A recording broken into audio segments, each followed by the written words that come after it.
I am Kimberly Houser Taylor. I am a harpist and a composer and a general all-over creative being who loves to work in her garden and in the kitchen and work on sewing projects. So I hope to have more of that other content in my videos as we proceed. But I started with what I know best. And what I know best is the harp. Not saying I know everything about the harp, because certainly I do not. I just have studied it for 40 plus years, and that tends to, give you a certain familiarity with something. I thought I would be brave and show you my learning process. I've come to after years of study and lots of reading and lots of practicing. And this is what I've come up with. I call it practicing the rainbow. I go to the harp equipped with my favorite tools, crayons. Yes, I like to work with paper scores. I'm sorry. I know a lot of people have gone digital, but I am most definitely sure that if you are going digital, I bet you money there's a way you can mark with color on a digital score. But for me, I like to play with paper. I like to use pencils. I still compose at the instrument with my pencil and paper before I put it on any sort of computer organization. So I have a rainbow of crayons.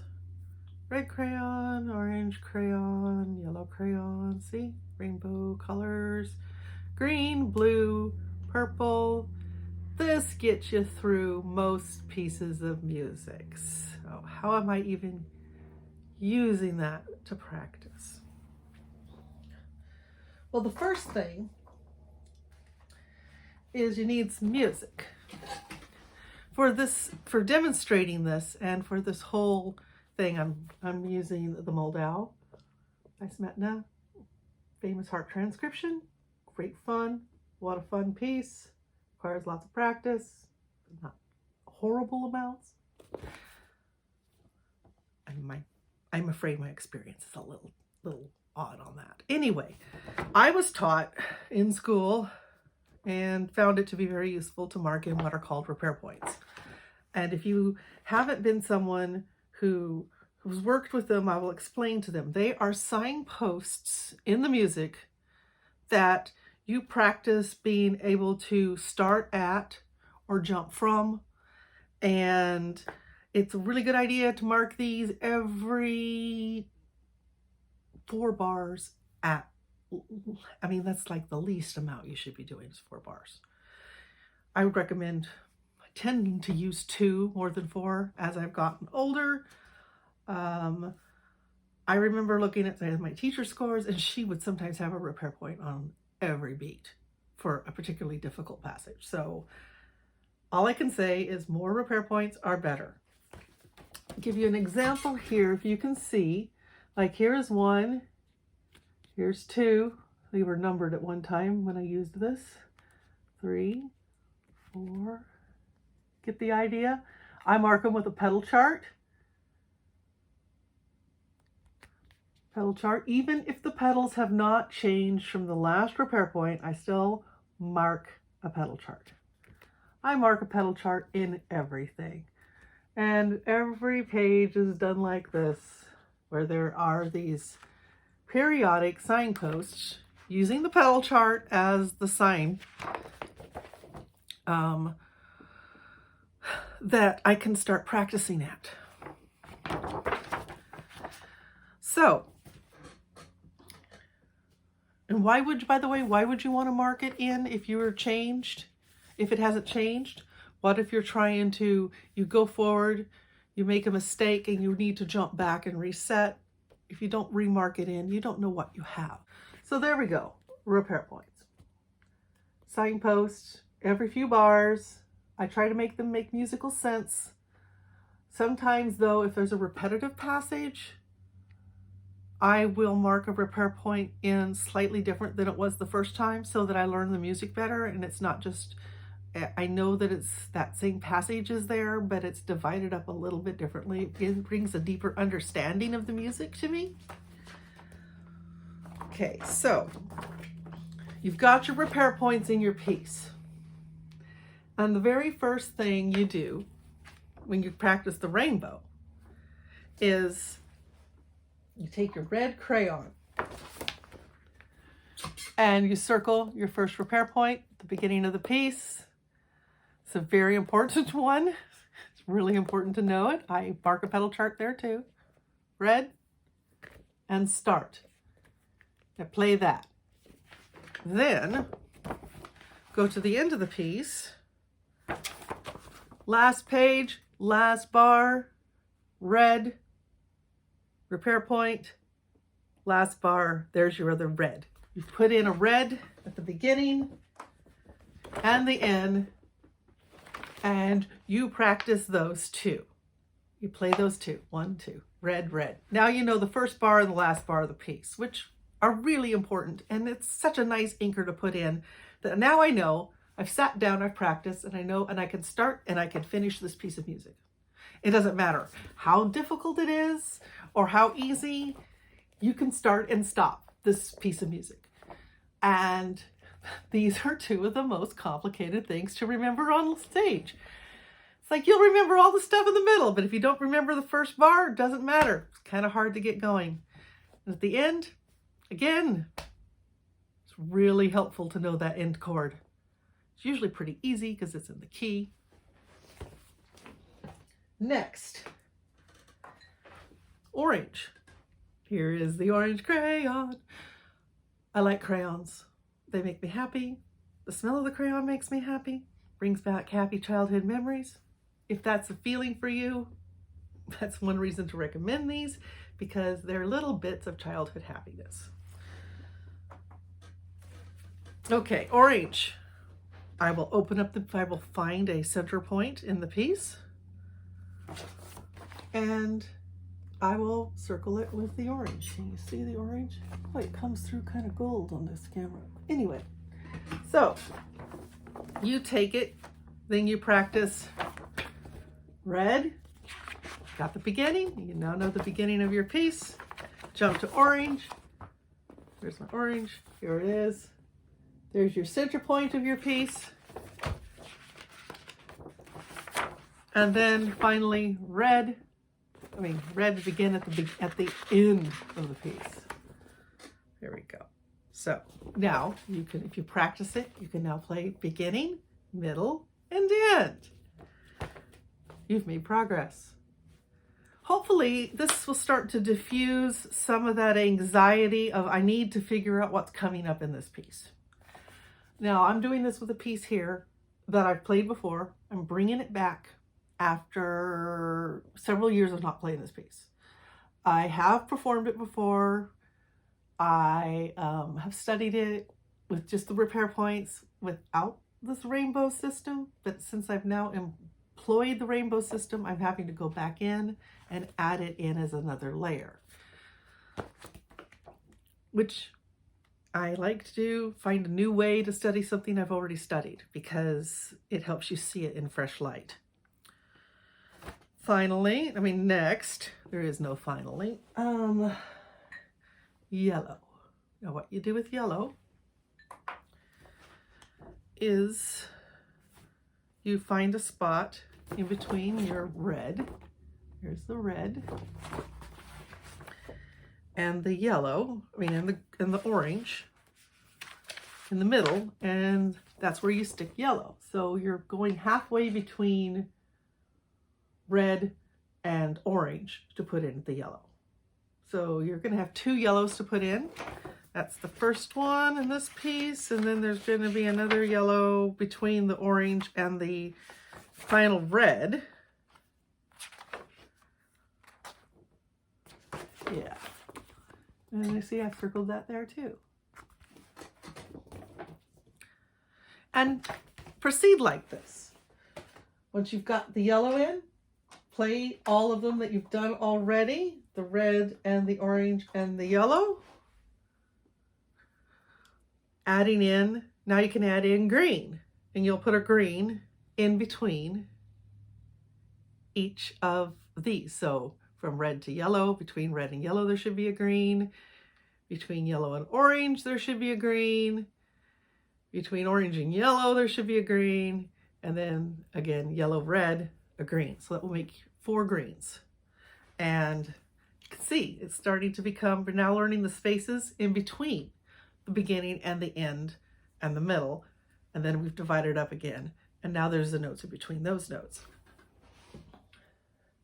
What I like in this system is that it also gives you an overall feeling of how the music is structured. You start to notice things such as return of keys or certain structural points. It highlights structural points of the piece, such as ABA sections, or is it in a ternary form, or is it in a rondo form, or is it something more complicated like a fugue?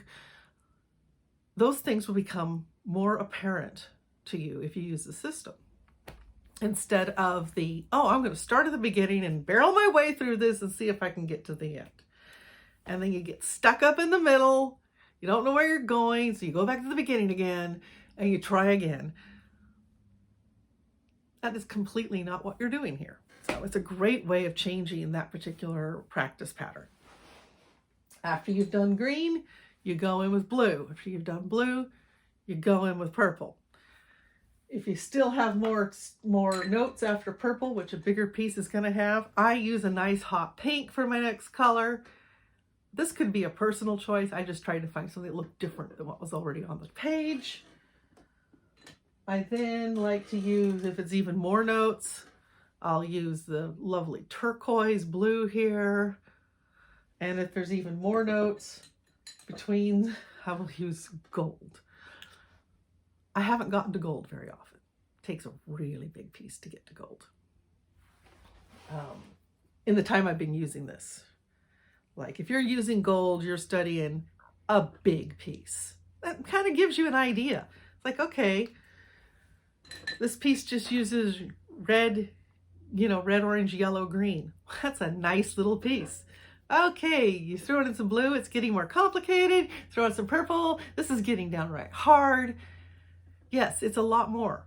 And you have a whole other level of learning you're going to have to add into a piece that uses that many different little sections.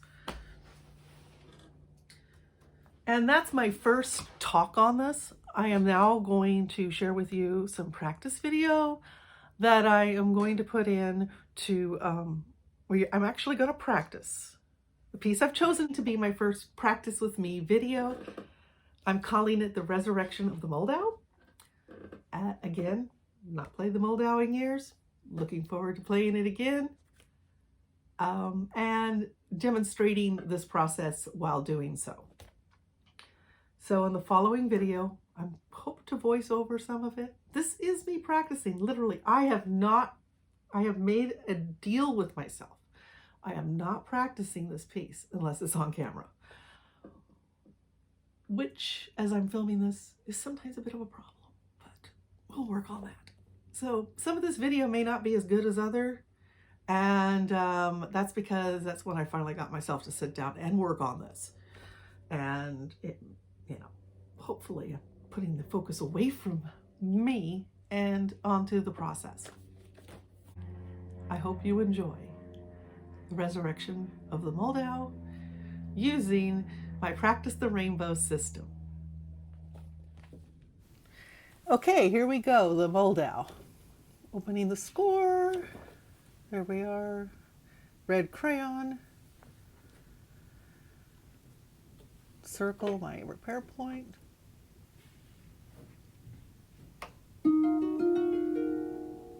Hit a really bad chord. There it is, that's the right one. Let's try that again.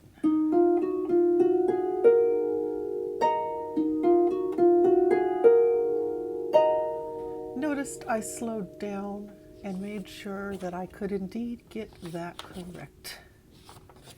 Now, finding the end shows the slow path for that. There we go. Red crayon. Let's circle it.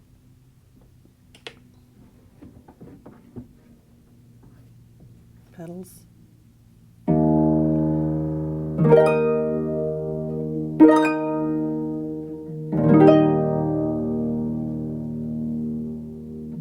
Yay, nice big chords. Okay, back to the beginning. Yeah.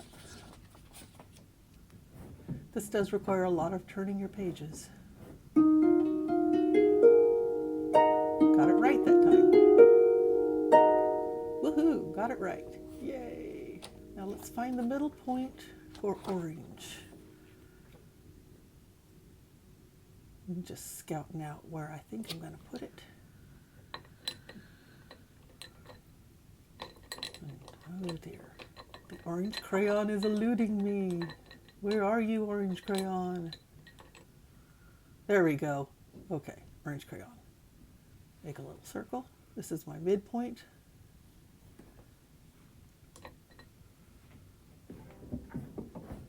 Those petals.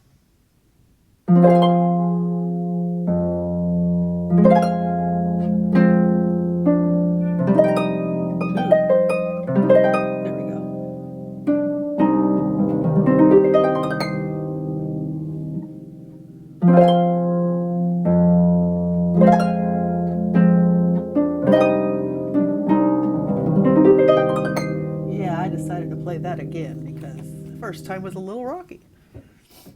Now we go to the end.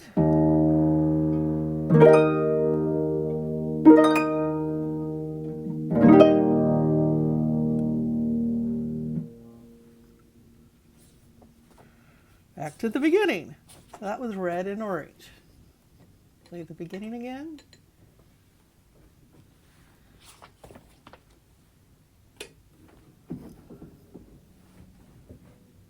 Here we go.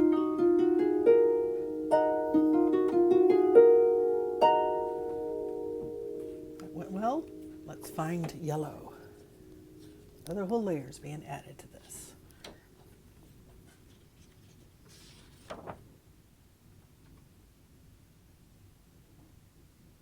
Scouting it out. Where's a good spot? Let's see here. Yeah. Nope, not there. Okay. Yeah, there's a good spot. Okay. Yep.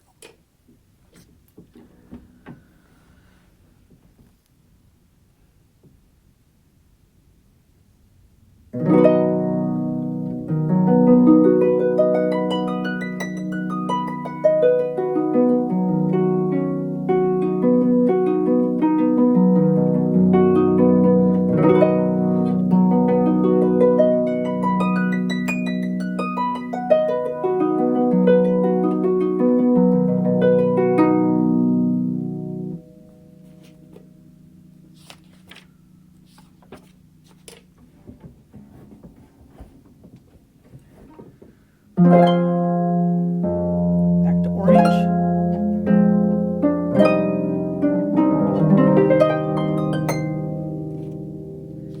Kimberly, you're going on. That arpeggio was not great. Oh well, I guess I decided to move on. I personally think in retrospect I should have gone and gotten that arpeggio to be a lot cleaner than that. Anyway, scouting out the next yellow.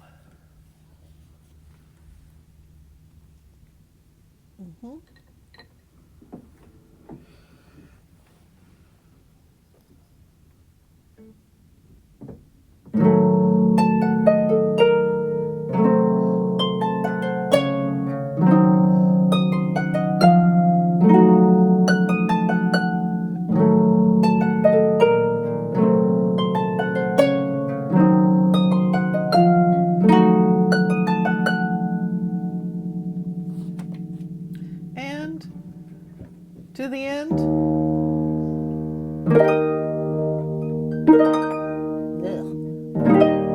Okay.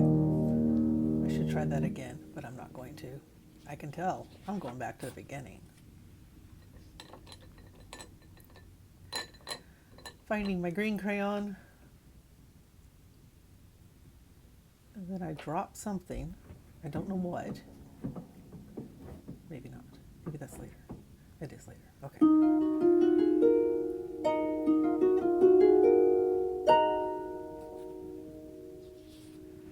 Now we're going to place green.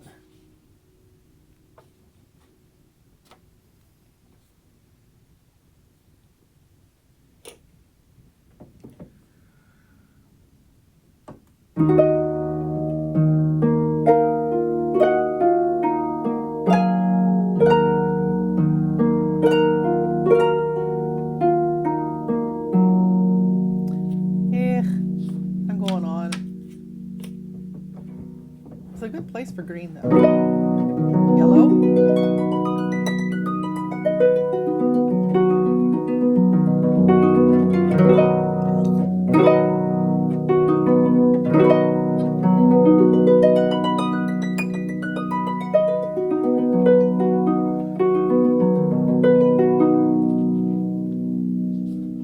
General ick yuck, but I'm moving on.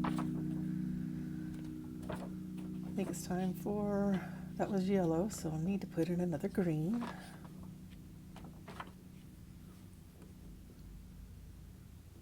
Ah, yes, this spot.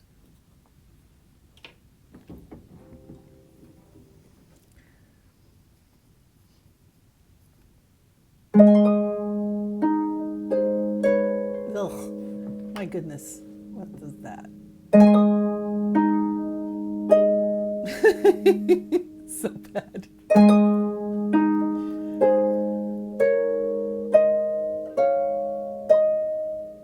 Almost.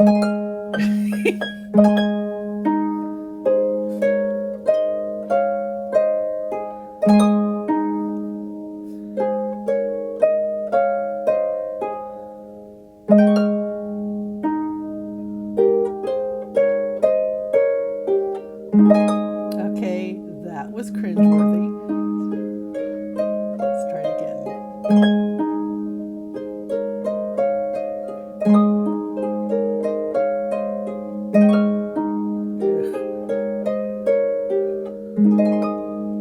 I guess I'm moving on. Okay. Go back to, I think I get to go to my happy orange spot next. Yeah.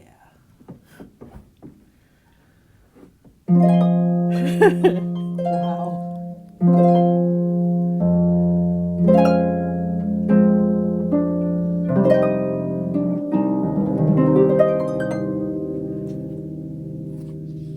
I should have gone over that again. Anyway, I'm excited to put in my next green.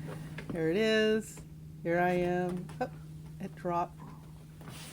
Spend time. Gotta go for the green crayon. Oh my goodness. Sorry about that angle. Okay. Green crayon. Yeah, it fell out of its little sleeve.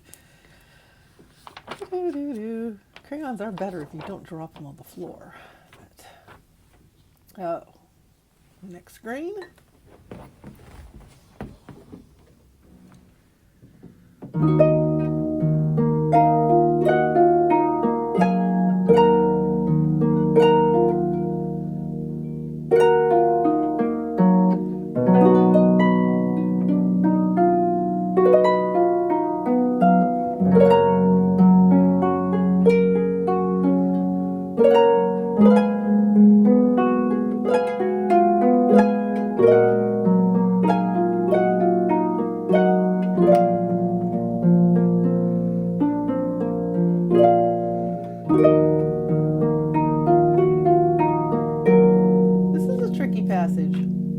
I'm just going to let it set for a bit. It's probably too long. I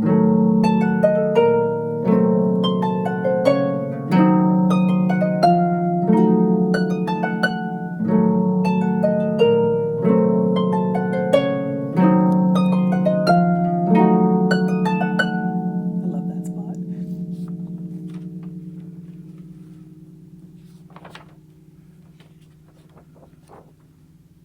One last green, I think. Making decisions.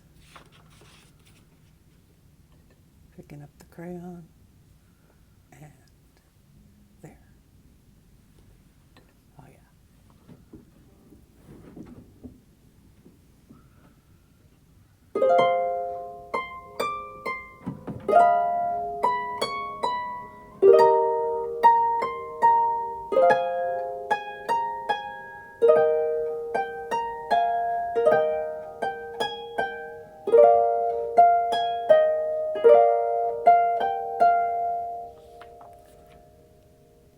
And I think we have the end now.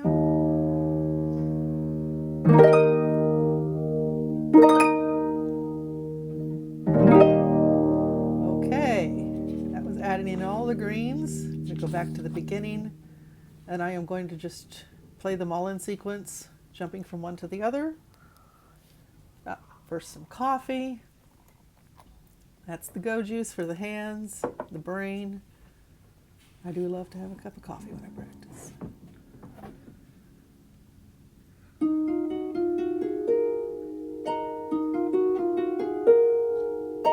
Okay, that was the first red. Now we're going to green.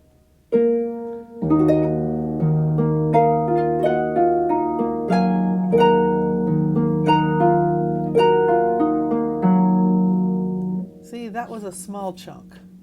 The second time that passage comes back, I am taking too big of a chunk.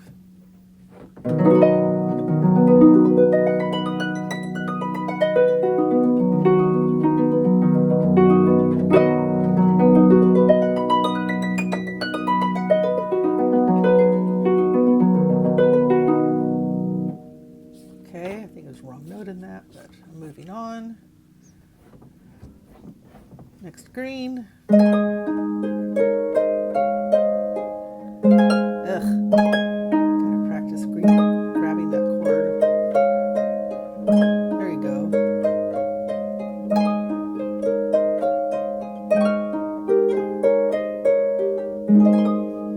All right, time to move on. Let's find the next chord here.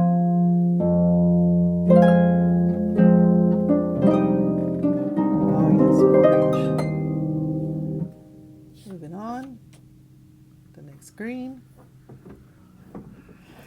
Yeah, this spot is going to be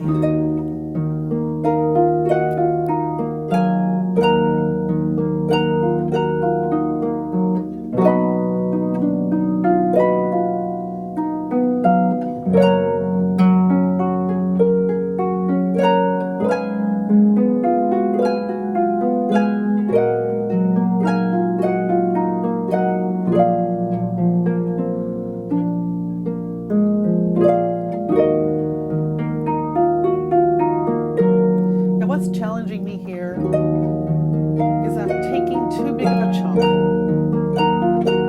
and I'm not sure of my fingerings. Yeah.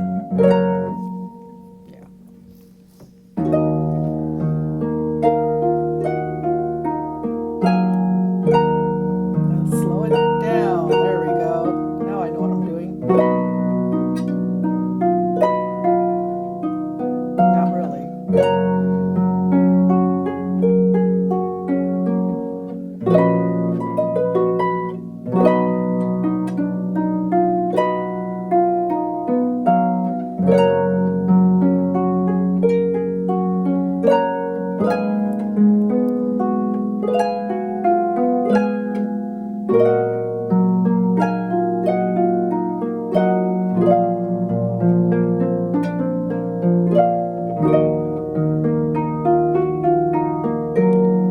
Later on, I do divide this up.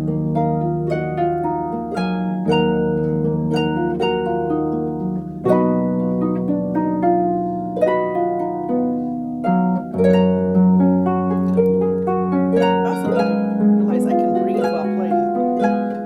Not a wind player.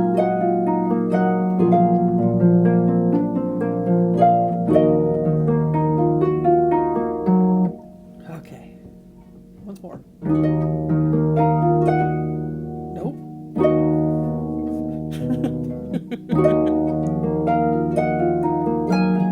Good Lord.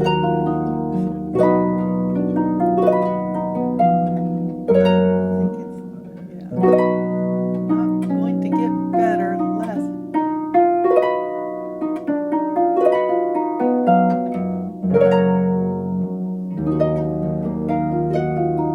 I need the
Okay, that's the end of this practice session of the Moldau. Join me next time.